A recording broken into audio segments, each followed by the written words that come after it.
山河远阔，谢谢您来听我讲故事。欢迎收听悠然心语。赵黎梦的母亲生病住院，危在旦夕，因为借不到钱，她只能去找老板申请预支工资了。她战兢兢地立在办公桌前，看着女老板正在悠哉地喝茶，就更心里紧张。顾总，我不该提这样的要求，现在就走。等一下，赵黎梦猛地顿住步子了。老板顾江瑶扫一眼赵黎梦，柔美的让人心疼。想起秘书给的资料，他微微一笑：“赵主管，坐下来，我有话对你讲。”“好的，顾总。”赵黎梦刚坐稳，就听顾江瑶淡然开口：“你跟顾之源是一个大学毕业。”“对。”“那你对他印象如何？”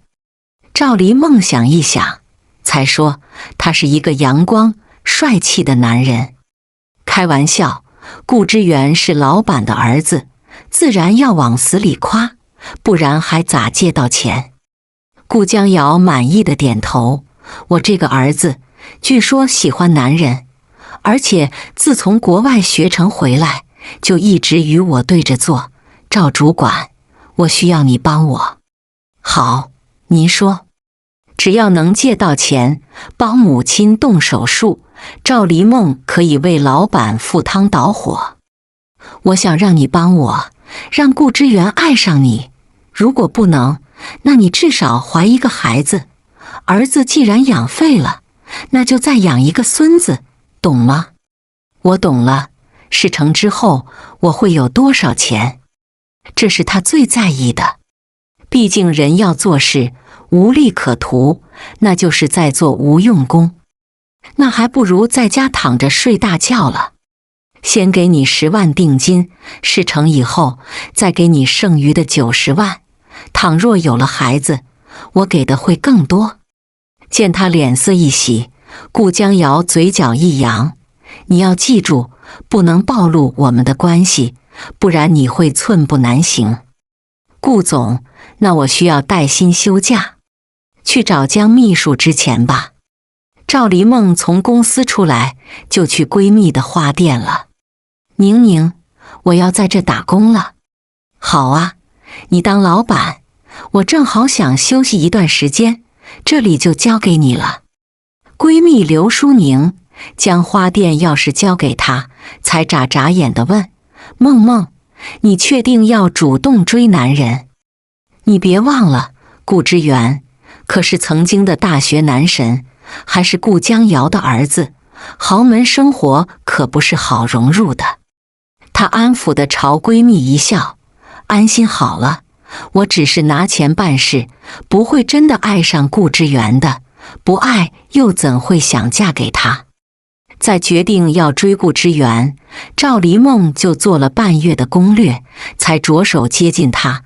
那是一个深夜，夜色酒吧里人潮拥挤，形形色色的人都在这里寻到了快乐和短暂的放松。“是你？”赵黎梦假装惊讶地望一眼已经微醉的顾之源，在他没有反应时，顺势坐在身边：“我是赵黎梦，你忘了？”“好久不见。”顾之源没有想到5年后他们还能再相遇。曾经的校花，如今出落得更娇美动人，尤其是今晚穿的裙子，衬托得她绝美身材更凹凸有致了，让她不自觉地猛咽下口水。女人的美貌从来都是一个有力的武器，而且总能得到特别的好感。既然是久别重逢的老同学，不介意请我喝一杯吧？赵黎梦一脸期盼地盯着他，见顾之源为自己倒酒，就知道好事成了一半，嘴角荡起一丝的笑了。“赵黎梦，你喝多了。”喝完几杯酒，他已经醉意朦胧了，而一旁的顾之源抢过剩半瓶的红酒，丢给一旁的服务生，才悠悠地说：“帮我换一杯牛奶，谢谢。”不多会儿，赵黎梦的眼前就放一杯温牛奶了。他苦笑着摇摇头。顾之远，在酒吧是来喝酒的，喝牛奶那还不如躲家里偷偷喝。我送你回家。好啊，我家里有几瓶好酒，正好陪你多喝几杯。赵黎梦顺利地坐上他的车，闭眼假寐地躺在后座，手还挽上他胳膊，生怕某人逃跑了。司机将人送到公寓楼前，才为难地说：小顾总，明天我要跟顾总去外地出差，所以你要用车的话，只能找出租车了。知道了。顾之远望一眼母亲司机，冷静地又说：这是被停掉的银行卡，你帮我还给我妈，就算是在外面当乞丐，我也不会去求她。小顾总，恕我直言，你选择了一条最难走的路，或许回家低个头，一切就都有转机了。而且您怀里的女人未必就能帮到你。我有手有脚，不需要任何人帮忙，你走吧。好的，小顾总。司机终于开车离开。望着已经渐渐消失的车子，顾之远深吸一口气，扶着已经喝醉的人儿往单元楼走去。半醉半醒时，赵黎梦主动环住他的脖子：顾之远，我喜欢你，从很久之前就暗恋你了。他毫不掩饰对他痴迷。顾之远明显一震，却被他主动吻上薄唇，蜻蜓点水的一吻已经让他们都心里躁动了，一发不可收拾地抱在一起，温柔的揪心好缠。今晚注定是难忘的一夜了。一场风情后，顾之远将她圈进怀里，凑额头亲一下，才低哑地问：赵黎梦，你知道我是谁吗？顾之远，我的大学同学，现在是我男朋友。据说你喜欢男人，但我亲自试过了，你是纯纯的直男。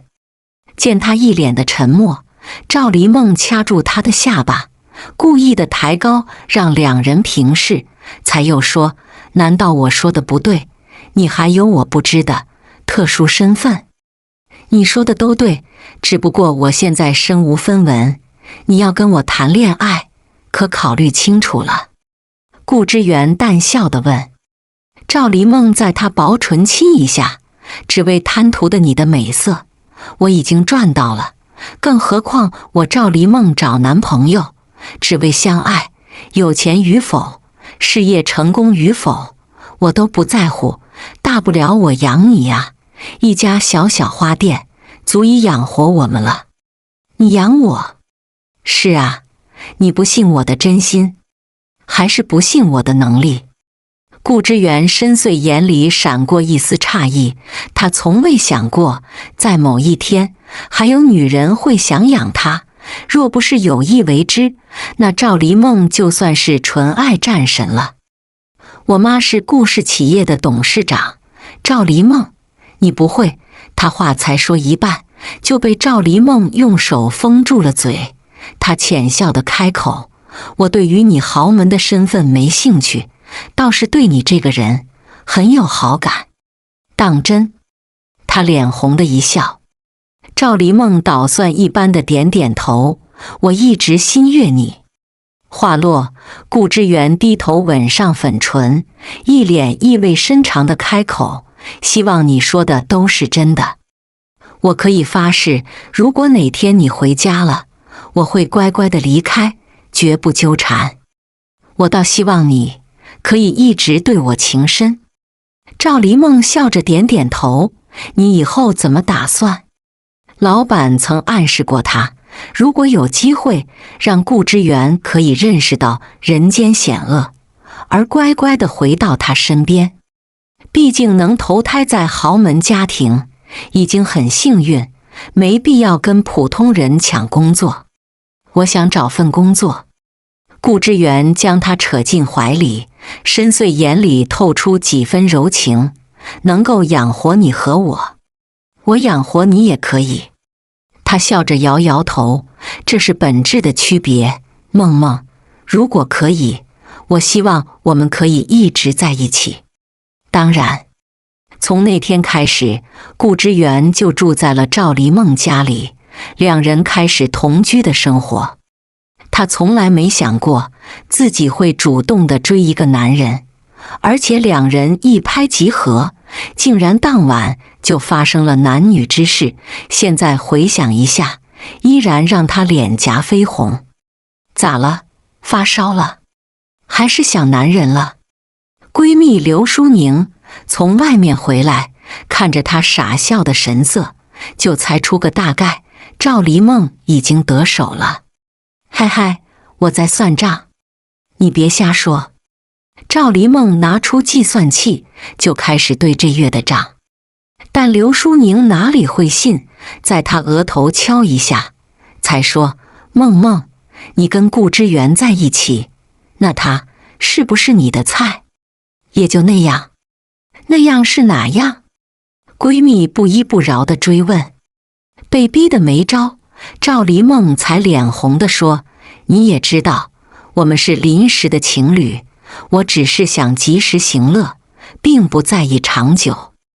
你未来婆婆不是说了，可以相爱，生个孩子也没问题，也就是变相的告诉你，如果你们真的难舍难分，是可以嫁进豪门的，这就是圣旨，你还有啥可担心的？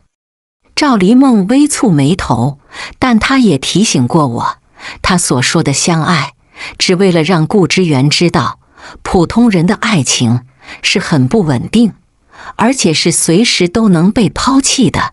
伤心过后，顾之源才会死心的迎娶商业联姻的白富美。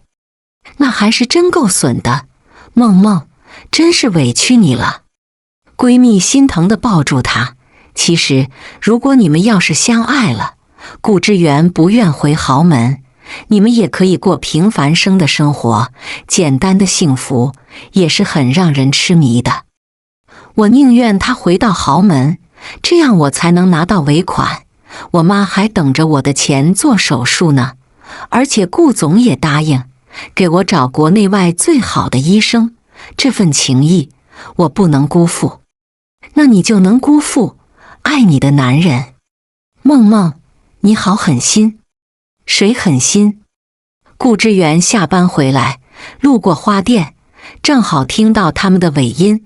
见他走进来，刘淑宁忙打岔的开玩笑：我还在说呢，梦梦自从有你这个男朋友后，就不再找我玩了。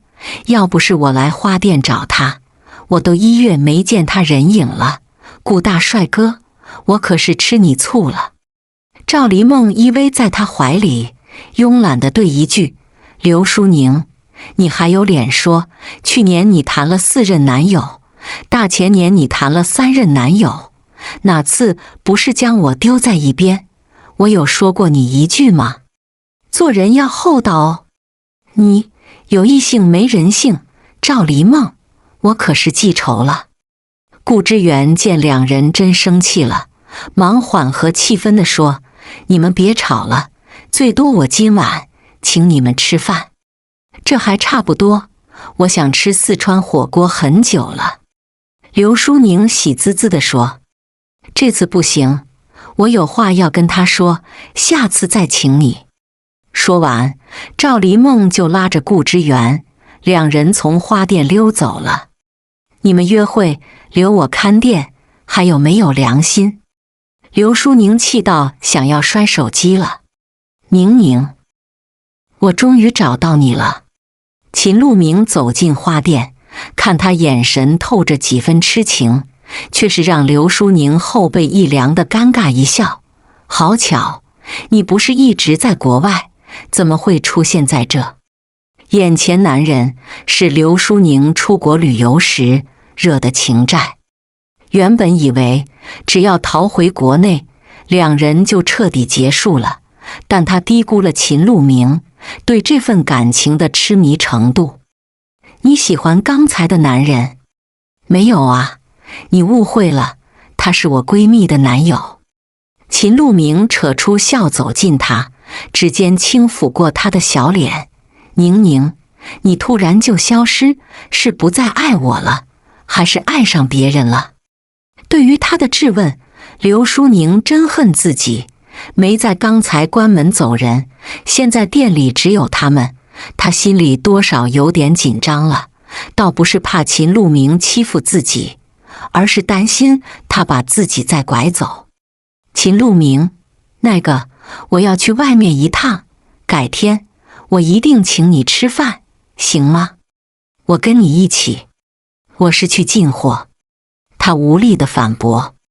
秦路明握住他小手，再薄唇亲一下，才一脸宠爱地说，我怕你路上有危险，现在我已经休长假，你要是不介意，我可以一直保护你。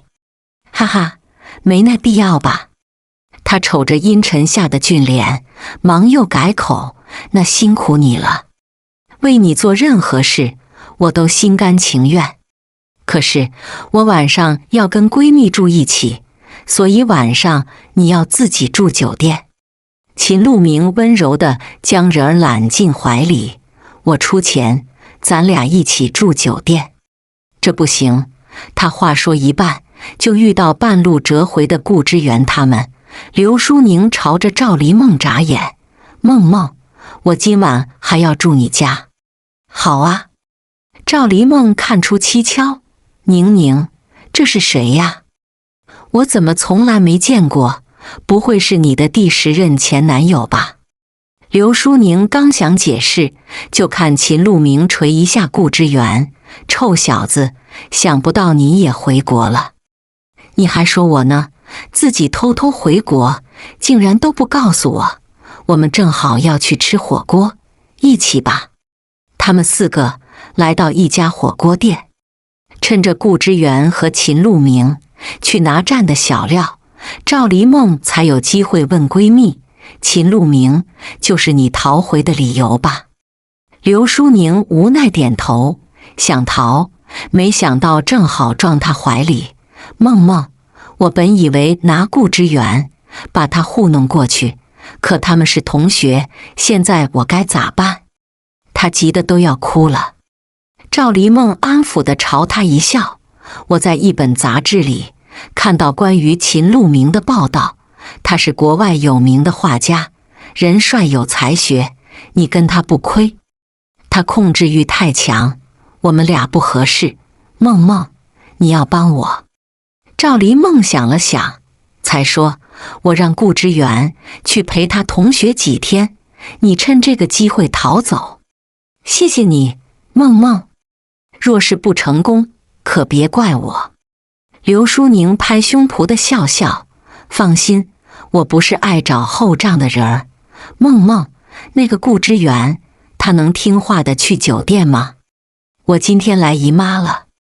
你果然是我的亲闺蜜，梦梦，我哪天要是找到幸福，你绝对是最大功臣，爱死你了。刘淑宁见俩男人回来了，踢一下闺蜜的脚，却见秦路明温柔地朝她一笑，宁宁，你想要什么，我给你去拿。哈，我自己来就行。刘淑宁起身走到水果区，而秦路明也跟着过去，故意凑在耳边说，你刚才踢我的脚，宁宁，我很高兴。我不是故意的，那个，今晚我来姨妈了。没关系，我本来也没打算做那事，只想抱着你睡就好。他的话让刘淑宁脸颊一烫，哈哈，我想可能顾之源，他想跟你一起睡。我刚才问过他，顾之源白天陪我，晚上陪他女朋友，相互不耽误。刘淑宁被他气得咳嗽起来，眼神望向闺蜜那边，这才发现赵黎梦早就不在位子上了，肯定是被顾之源偷偷带走，孤立无援，让他示弱的笑笑。秦路明，你跟顾之源是多年的朋友，你应该去陪他的。我们是朋友，他不会介意这些。宁宁，我们久别重逢，我最该陪你的。秦路明挽上他的纤腰，不给逃走的机会。刘淑宁挤出一丝笑：秦路明，我们才分开1周，对我来说却是度日如年。刘淑宁还想拧巴的，却被秦路明抱着走出火锅店了。在出租车上的赵黎梦心里一直担心着闺蜜，眼巴巴地望着顾之源。我觉得吧，咱们就这么走了不好，不如我们再回火锅店。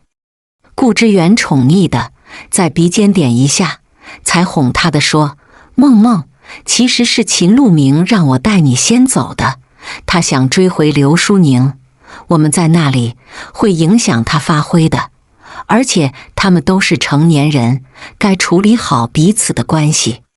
倒也是哈。顾之源忘了问，你换的新工作咋样？顾之源并未回答，而是从口袋拿出一个金镯子。梦梦，这是我第1份工资，希望你会喜欢。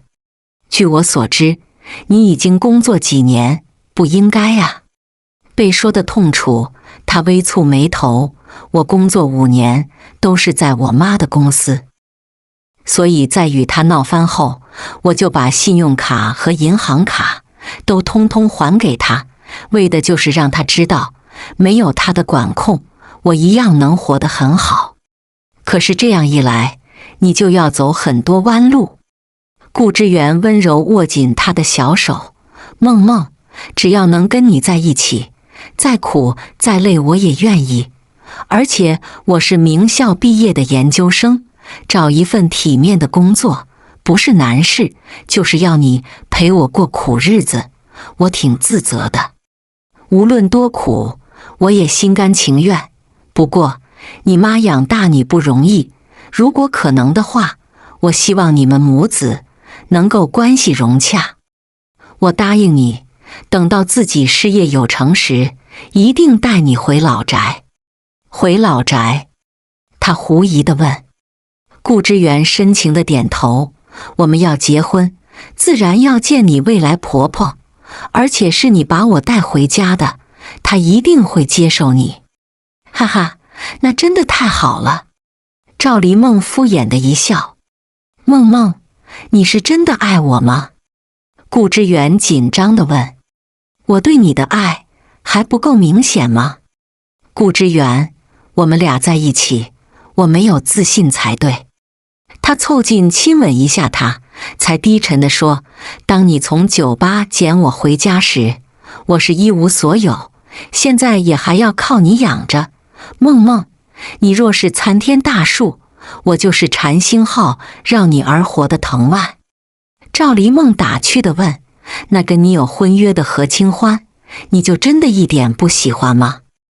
我看过一篇他的报道，上面的照片娇美知性，是难得一见的美人。她美与丑与我无关，但你却是我心悦的人儿。梦梦，我若说暗恋你许久了，你可会多心疼我一点？聊到动情处，赵黎梦踮起脚尖，在薄唇印上一吻，才笑着说：顾之源，你要够乖的话，我会考虑多疼你一回。不过我今晚要去医院陪我妈，所以你可以去陪你的老同学。她绕到最后，还是想着帮闺蜜解围。顾之源宠溺的一笑：你明天要去进货，还是我去医院陪阿姨？梦梦，我不想你太累。这不好吧？说真心的，这一刻赵黎梦心里只有感动了。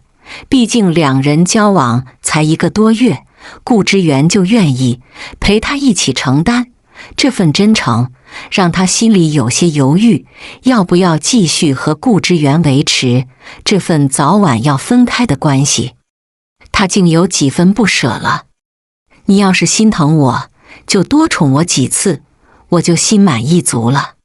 这话他是趴在耳边低哑地说，但还是让赵黎梦脸颊又红又烫，就连心跳都变得急促了。那个，我早上给你送早饭。一来一去，你在路上折腾的时间多耽误睡觉，我自己在上班路上买口吃的就行。你一直吃不惯外面的早饭，还是我给你送过去吧。顾之源在他粉唇啄一口，才安慰地说：放心，吃一顿没关系。顾之源，你不用这么宠我。他眼眶微红了。梦梦，你好，才值得我对你好。望着他渐渐消失的背影，赵黎梦竟变得眼泪汪汪了。这种真情实感，竟然他有些贪恋了。他多么希望分手的时刻能迟一些到来。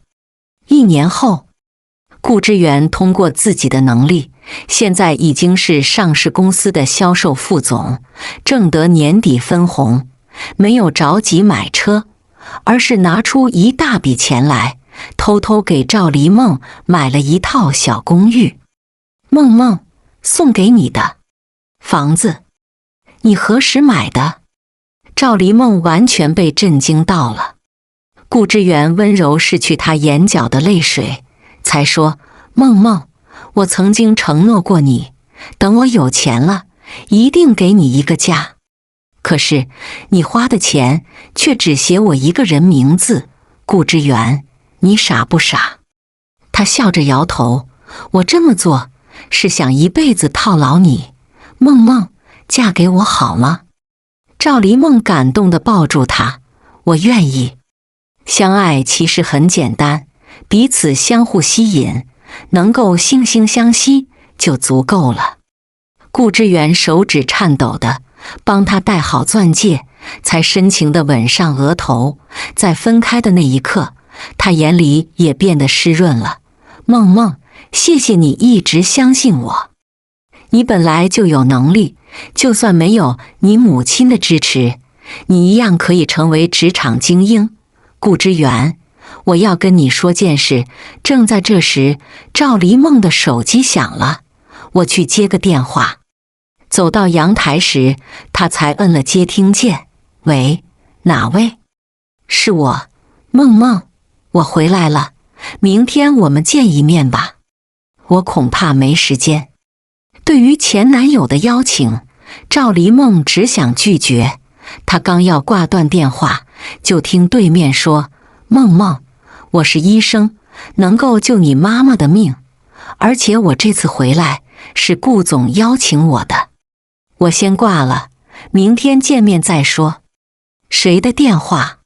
他刚收起手机，顾之源从身后环住他的纤腰，顺势在颈子亲一下，让赵黎梦身子一颤，挤出笑地说：我的一个医生朋友说是从国外回来，要去看望一下我母亲。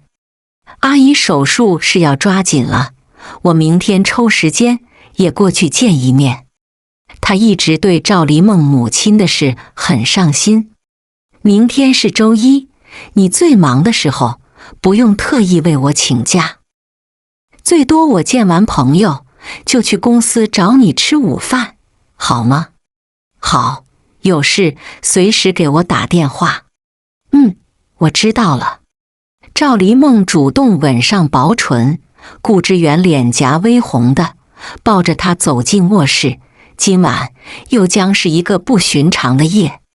隔天，在医院附近的咖啡厅，赵黎梦看一眼对面的前男友，挤出笑地说：好久不见，张浩川。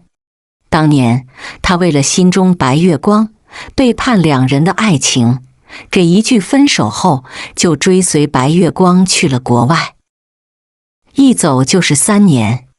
现在再见到，竟觉得他有几分沧桑感了。梦梦，我们复合吧。你若说这事，我想我该走了。他要起身离开，却被张浩川扯住小手。梦梦，你坐下来听我说完。好，你说。张浩川微顿一下，才开口：梦梦，我3年前做的事确实伤害到你，但我现在回来，只想尽力弥补你母亲的手术。我是主刀医生之一，但我并不是拿这件事来威胁你，要不要原谅我，都是你的自愿。我已经有男朋友了。顾之源吧，我听顾总说过一嘴，你们只是恋爱关系，并不会结婚，所以我还有机会。是吗？他苦涩一笑。梦梦，我希望你能好好考虑一下，毕竟你和顾之源是没有未来的，我们才是一路人。你跟白月光离开时也说过，你只是喜欢我，而心里最爱的人是你的白月光。陈静、张浩川，到底哪句话才值得我相信？张浩川握紧他的小手，梦梦，我之前是错了，直到失去后才真的意识到，你才是我最爱的人儿。我还要跟男朋友吃午饭，就先走了。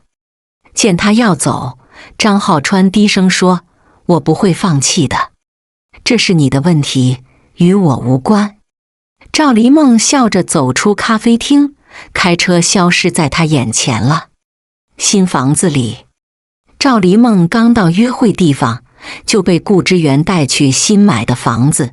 开锁进门，他才看到里面都装修好了，就连家具也都一应俱全。这份惊喜让他感动的眼泪婆娑了，抽泣地说，顾之源，你竟偷偷装好房子，还是我最喜欢的风格。喜欢吗？他哭着点点头，喜欢，超级喜欢，简直是让我一眼就爱上了。喜欢就好。他宠溺的眼神温柔地摸一下他的柔顺头发，才又说，梦梦，现在小家装修好了，我能跟你一起住吗？还是你养我，好吗？好，只要你不嫌弃，我可以养你一辈子。这份温情让两人相拥吻在一起。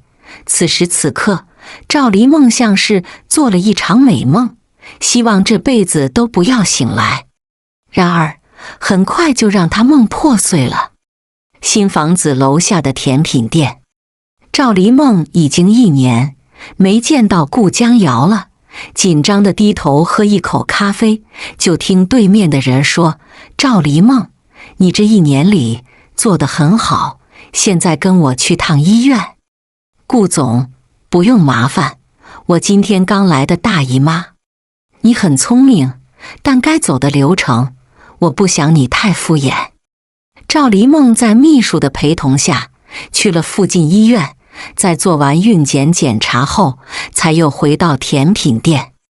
顾江瑶看到未怀孕的单子，满意的一笑，这是你的钱，打算何时离开顾之源？顾总，我恐怕不能答应你，顾之源的未婚妻已经从国外回来，你现在不离开，不光他的未婚妻找你麻烦，我想这份合同如果给到顾之源，你的处境也不会太好。顾总，即便如此，我也要考虑一下。我不会勉强你，只要你舍得你母亲，我不在乎失去一个儿子。赵黎梦眉头一紧，犹豫片刻，才低声说，顾总，我听你的，会尽快跟顾之源分手，但也请您答应我，按照我们之前的约定，让国外医疗团队给我母亲治病。顾江瑶凑近，递给他一张支票，只要你听话，你想要的都能得到，包括嫁给张浩川。从甜品店出来，赵黎梦无力地坐进车里，望着天空的一缕夕阳，嘴角扯出一丝的苦笑。原来没钱，连自己的爱情也变成一种奢望了。浩川，我能请你吃饭吗？好啊。约定好见面的地方，赵黎梦在第2天就匆匆赶过去，而自己留下的破绽正好让顾之源发现端倪，一路跟着来到一家餐厅。浩川，谢谢你帮我。赵黎梦瞥见窗户外的人影，故意跌进了张浩川的怀里，近在咫尺时，在他的俊脸亲一下，才刚坐回位子，就听门猛地推开，顾之远冷着脸地走进来。赵黎梦，你在干嘛？既然你看到了，我就不瞒你，浩川是我的前男友，这次回来是想跟我复合，跟我回家。顾之远扯住他的手，却被一旁张浩川将他给护在身后。顾之远，我知道你是谁，即便有钱，也不能抢别人的女朋友吧？赵黎梦，我最后问你一遍，跟我回家，还是跟他在一起？赵黎梦深吸一口气，竟站在张浩川身后。我跟他。你原来一直在骗我。顾之远冷声问。他笑着摇摇头，男欢女爱不过是你情我愿的事，哪有什么骗不骗的。顾之远，我希望你从我家里搬走，但愿你别后悔。说完，顾之远摔门离开。赵黎梦见他走了，才无力地坐回位子，看一眼张浩川，刚才谢谢你了，我以为你说的都是真的。他苦涩一笑，你曾经的背叛，现在回忆还是刺痛我的心。张浩川，我们可以做朋友，但复合就算了吧。好吧，我会一直等你。那要让你失望了。赵黎梦转身要走，就听他坚毅地说，不管失望还是绝望，我会一直等你，明天医院见。好。1个月后，赵黎梦没有想到，分手后她竟检查出怀孕了。拿着化验单的时候，医生特别叮嘱她身体太弱，不适合流产，如果可以，希望她可以留下这个孩子。但两人已经分手，留下这个孩子真的好吗？赵黎梦一时犹豫了。你回去想一想吧，这事并不着急做决定。谢谢医生。赵黎梦从医院出来，迎面走来的男人让她心里咯噔一下，想躲显然来不及，只能被动地打招呼了。好巧。不巧，这里是私人医院，你似乎不该来这。顾之远鄙夷地说。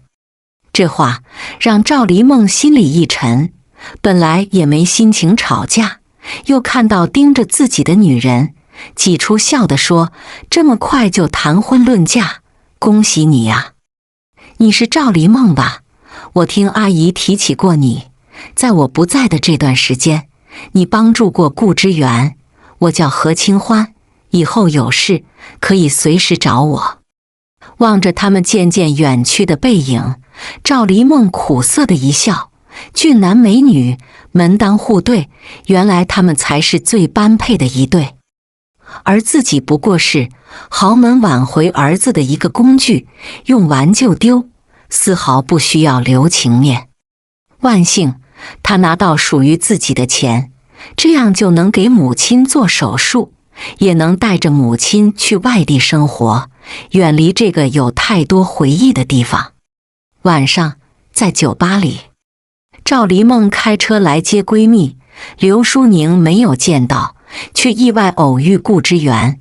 他现在回到豪门，连穿着都变精致了，一身的名牌西装，整个帅气金贵的贵公子，让他有几分看吃了。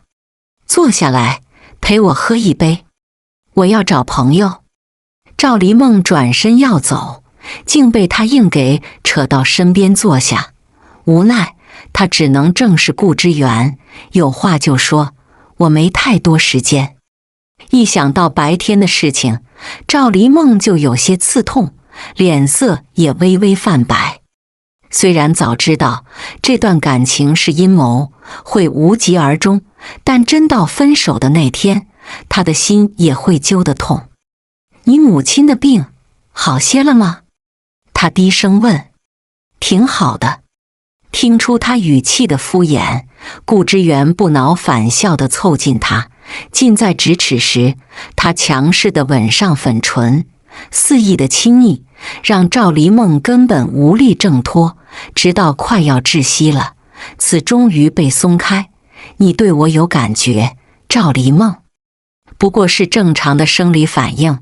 顾之源，你仅仅为了证明这些，那就太无聊了。不聊往事，那就陪我喝一杯，喝完今晚的酒，我再不会纠缠你。说完，顾之源给他倒了12杯酒，代表着他们交往的1年，如果要分手，那也要有个仪式。赵黎梦摇头，我不能喝酒。瞧不起我？他反问。我只是不想喝酒。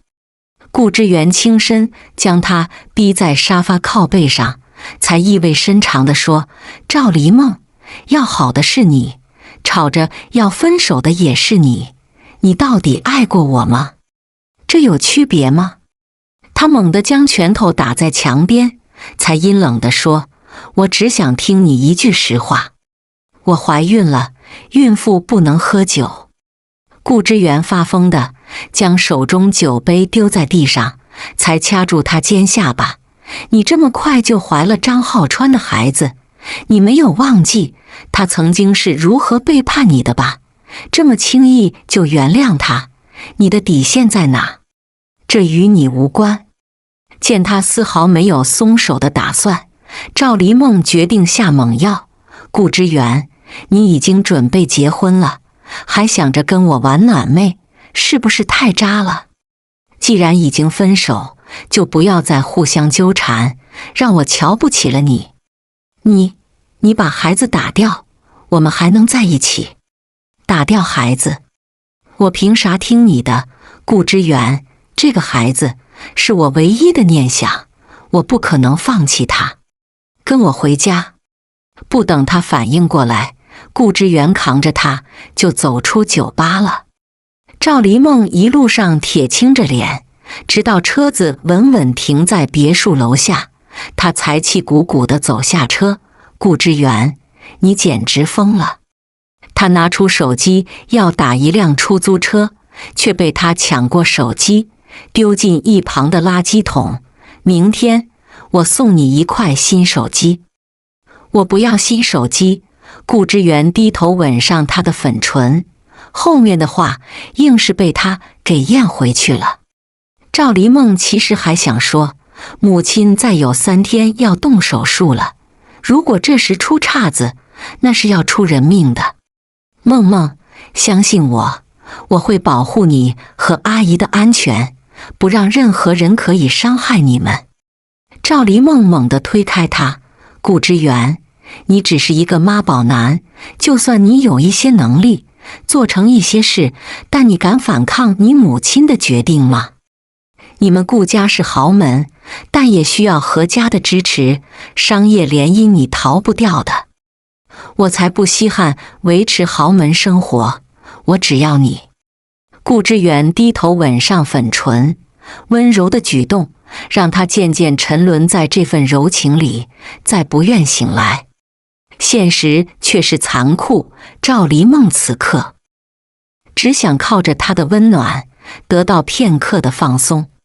一夜风情过后，赵黎梦早早就醒来，忍着浑身酸痛，逃出这栋别墅了。他就当昨晚是一个美好的意外，当第2天太阳升起时，一切都要归于现实。因为那天的放纵，赵黎梦已经在家里躺了几天，倒不是起不来床，而是怕被顾之源再逮到，只好像鸵鸟一样躲起来了。门铃响了，赵黎梦打开门，就看到捧着玫瑰花的张浩川，一脸惊讶地问，你怎么来了？梦梦，我有话要对你说，能请我先进屋吗？进来吧。坐在沙发里，赵黎梦递给他一杯咖啡，彼此相对坐着。张浩川一脸的痴情，竟让他觉得尴尬了。梦梦，嫁给我好吗？张浩川，你该知道，我怀了别人的孩子。我不在意，梦梦，只要你肯嫁给我，我会照顾好你们母子。张浩川痴情地拿出钻戒。赵黎梦只是苦涩一笑，就摇头了。张浩川，我母亲初次手术很成功，但是后期手术和疗养，我要带她去国外，耗时耗力，我不想拖累你。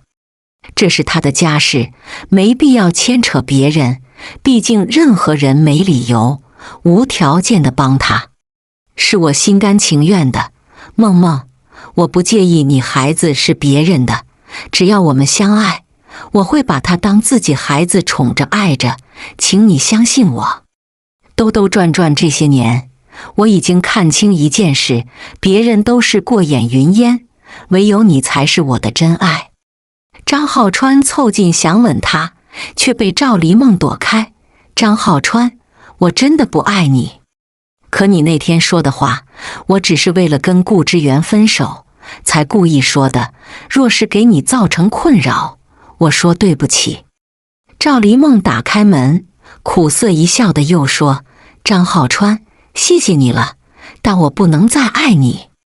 在拒绝张浩川的第3天，赵黎梦就带着母亲坐飞机去国外了。这么着急走，一是为了母亲的病，更重要一点是想远离是非之地。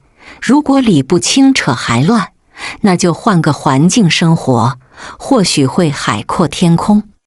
来到国外的疗养院，赵黎梦安顿好母亲，就去外面找工作。毕竟拿到那些钱，在付完疗养费后，已经所剩无几。如果再不找工作，估计她就要流落街头了。赵小姐，这是好心人给你写的推荐信，拿着这个去某上市公司面试，应该就能找到新工作了。谢谢你，张医生。拿着推荐信出来，赵黎梦心里是满满的感动。未曾谋面的好心人，不管帮母亲找到最好的医生，还给自己安排工作。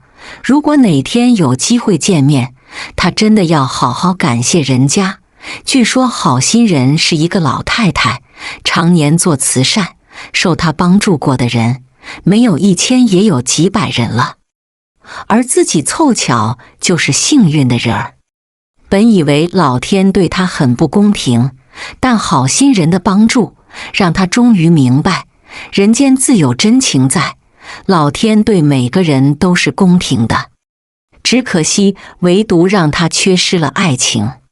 1年后，赵黎梦穿上特意买的新衣服，端向镜子里的自己，绝美的容颜以及纤瘦的身材让她满意的一笑。想不到生完儿子后，她身材很快就恢复到少女时期，而她也在休息3个月后，很快就投入工作中。现在的自己已经是上市公司的设计师，工资待遇丰厚，养活母亲和儿子绰绰有余。如今简单安逸的生活已经让她很满足了。赵小姐，请往这边走。跟着服务生走到靠窗的位子，抬眸时竟看到了顾之源，想走已经来不及，只能硬着头皮坐他对面。原来你就是好心人。梦梦，你和儿子还都好吗？咱妈也挺好吧？他笑着问。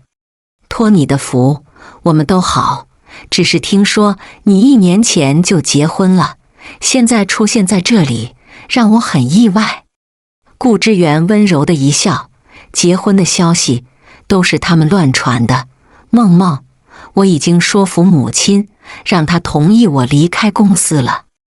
那你算是净身出户吗？他心疼地问。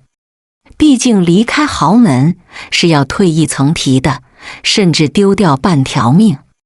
某人的这份执念让他有些无地自容了。